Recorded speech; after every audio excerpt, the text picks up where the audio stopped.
Internet, say hello to the new Subaru Impreza. The left-field alternative for people, mainly agriculturalists, who see the likes of the Ford Focus, VW Golf and Vauxhall Astra as a bit too high street. If we are being honest, the new all-wheel drive hatchback doesn't look a whole heap different to the one it replaces. There are some new, sculptured creases down the side, and some squintier headlights, but it's otherwise business as usual from Subaru's designers. It's actually the same car that's been on sale in America for the last 6 months and that we first saw at the New York Motor Show. The interesting stuff, though, lies beneath. It's our first taste of Subaru's all-new platform, one which will form the basis of all manner of hatchbacks, saloons, estates and SUVs. If its maker is to be believed, it offers the best of all worlds, tidier handling, higher comfort levels and less noise and vibration.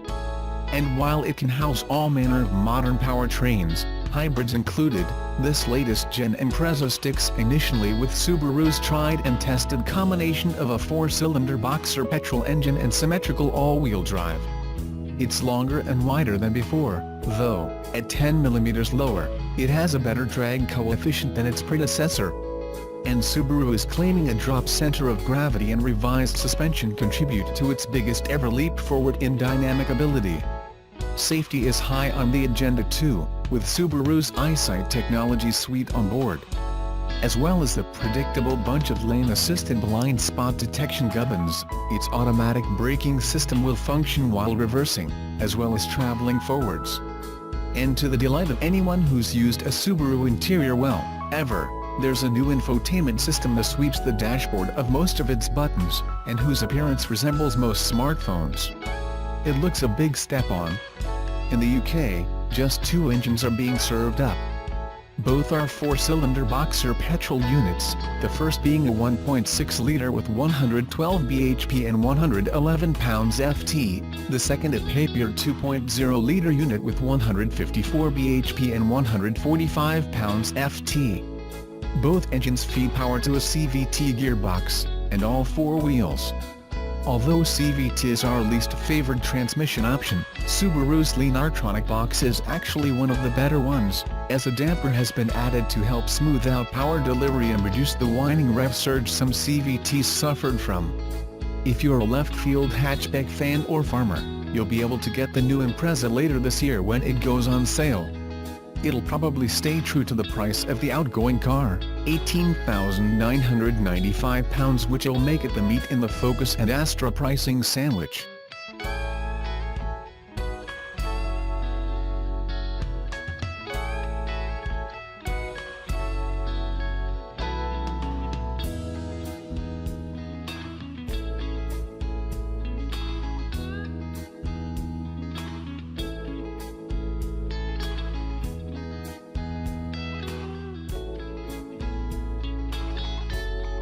For the 2018 model year, Subaru's small crossover sits on a new platform and boasts suspension improvements and additional power. The 2018 Subaru Crosstrek goes on sale late this summer with a starting price of $22,710, up $140 from the base 2017 model.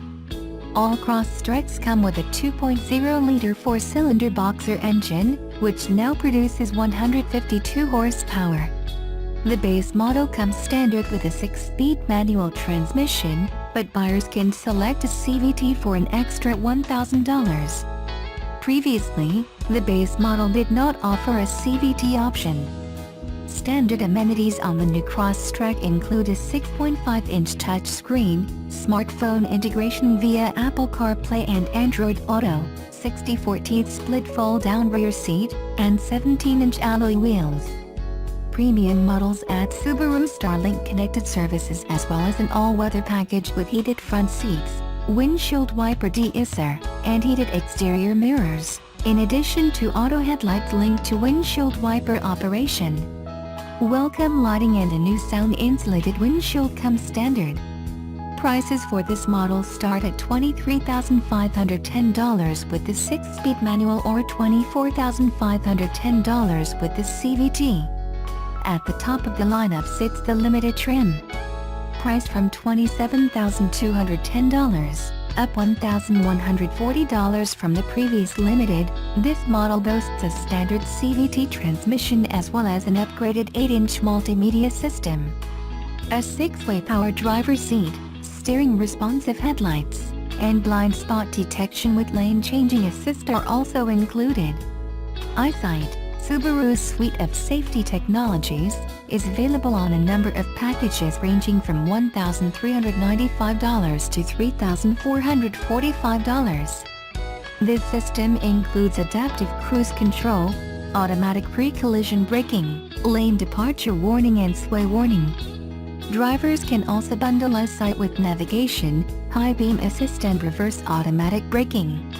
The 2018 Crosstrek becomes the second Subaru model to sit on the company's new global platform. The stiffer, more rigid architecture is set to enhance stability and ride comfort. Subaru says the new platform improves crash energy absorption by 40%. Last week, Giz UK went to Tokyo for the launch of the brand new Nissan Leaf. It's an interesting time for electric vehicles, with Tesla heating up the market and all the big manufacturers eyeing a piece of the pie. The Leaf is currently the biggest selling all-electric car in the world, and the new version offers a boosted battery, 40 kWh, longer range, 235 miles according to the NEDC, but only 150 per EPA, and some interesting innovations including automated parking and a V2G system to give energy back to the grid. We got some close-up time in the new Leaf to experience its new one-finger parking tech, ProPilot Park. Here's what we found out. 1. It's like having your car parked by a ghost. ProPilot Park is a bit scary as a proposition. You sit in the driver's seat and push a button, and the car figures out where it's supposed to go and goes there. If you've read about automated disasters like the tragic Tesla death caused by the car mistaking a white lorry for bright sky, you might be understandably nervous about entrusting your Leaf and your life to a single button. However, unlike on the Tesla Model S, ProPilot Park isn't a hands-free kind of deal. You have to hold the button down the entire time. If you panic and take your finger off, the car stops immediately. And if someone walks in front of or behind the car, it stops too, even if you're still holding the button down. You sadist. 2. It doesn't like shiny things. The ProPilot Park demos were staged in a conference hall with pretend parking bays marked out on a very reflective floor, and blinding blue lights beating down. This environment confused the Leaf's camera. It was still able to park accurately in some scenarios, but couldn't complete the parallel parking task the first time round. The Leaf uniquely uses a combination of radar and camera inputs to navigate, which explains why it wasn't completely scuppered, but we were still concerned. Real-world road conditions are far from perfect and might include such obstacles as super shiny wet roads. We're from the UK, after all. So after our second demo, where the inputs had been tweaked and the demo worked flawlessly, we sat down with Gareth Dunsmore, Electric Vehicle Director for Nissan Europe, and Nicholas Thomas, Global EV Director, to discuss our observations. They told us new Leaf owners are unlikely to encounter these sorts of problems in the wild. It's a very artificial environment here with all the bright lights. It's causing us a couple of minor issues with the camera, says Nicholas. I've tested it a great deal in the real world and I can assure you it works very well. What about multi-story car parks? They have shiny floors. Would we have problems there too? If you have enormous spotlights on a very shiny floor in a multi-story car park, yes, but usually you don't. True. Our local one is dangerously dark if anything. We've tested this outside, in underground car parks. It's being tested in different places in Europe and tuned.